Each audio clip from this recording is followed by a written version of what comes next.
it. Now, if you look at history, I consider myself an educated guy. If someone had said to me a few years ago, Dinesh, how many people were killed in the Salem witch trials? I would say, I'm not sure, but, I read Arthur Miller's The Crucible in college, and it's a big spot on American history. I don't know, hundreds, maybe thousands. Well, how many people were killed in the Inquisition? Well, that was kind of a biggie. The Spanish Inquisition, which was the most notorious, probably killed, I don't know, hundreds of thousands, millions. The truth of it is that if you look at history, and there's now a wide and reliable scholarship on all this, I would recommend Henry Kamen's book on the Inquisition. He's considered the greatest living authority on the subject. He points out that the Spanish Inquisition, over a period of 350 years, killed approximately 2,000 people. I'm not exactly a math major, but by my count, that's about 5 guys a year. Now, that's about as many as Pol Pot killed on a good afternoon. My point is, here you have the Inquisition. Well, what about the Salem witch trials? All you have to do is go to Salem. The witches are really thriving. Most of them are now tourist guides. And if you pick up one of their brochures, you'll see right away the number of people killed in the Salem witch trials was in fact precisely 18. Now, that's 18 too many, or 2018 too many, but look, let's keep a little sense of proportion or balance. While the atheists are crying crocodile tears over the crimes of Christianity that occurred 200, 500, or in the case of the Crusades, 1,000 years ago, crimes that, by the way, are unrepeatable today. We're not exactly going to have the Salem witch trials here in Pasadena next week. Meanwhile, the atheists completely ignore and duck and try to get out from under the crimes of atheist regimes, which are not ancient. In fact, they have occurred within living memory in the last century.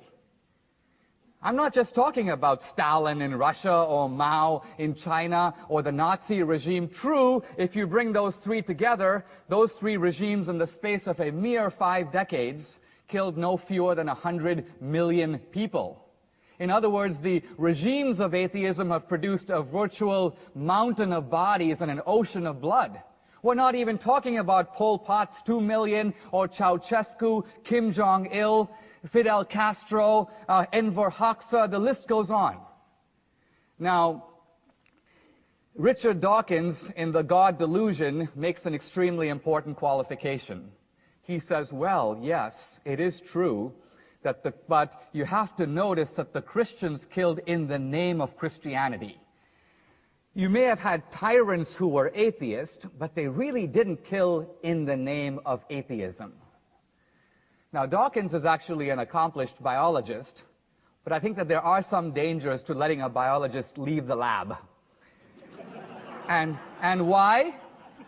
Because here is a guy who's straying out of his field, reveals a complete ignorance of history.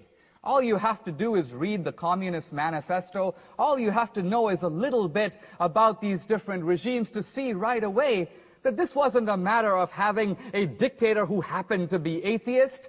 The whole idea in Marx is that religion is the opium of the people. The whole idea is to create a new society, a new man, and a new utopia, liberated from the shackles of traditional religion and traditional morality. So here's my bottom line, and that is, if you think the Bin Ladens of the world are bad, Bin Laden in his wildest imagination could not even begin to match the crimes of atheism that have occurred within our lifetime. It is atheism, not religion, that is responsible for the mass murders of history. Now, we'll see for Michael Shermer some dodging on this issue, so I just want to preempt this as I conclude by reading you a line from Daniel Dennett in his book, Breaking the Spell. He says, "It is true that the religious fanatics are rarely inspired or guided by the deepest and best tenets of those religions." Then he says this, "So what? Al-Qaeda and Hamas, terrorism is still Islam's responsibility, and abortion clinic bombing is still Christianity's responsibility." To which I say, amen. In other words, if crimes are committed in the name of an ideology, the people who share that ideology must accept some responsibility for them. But here's my point.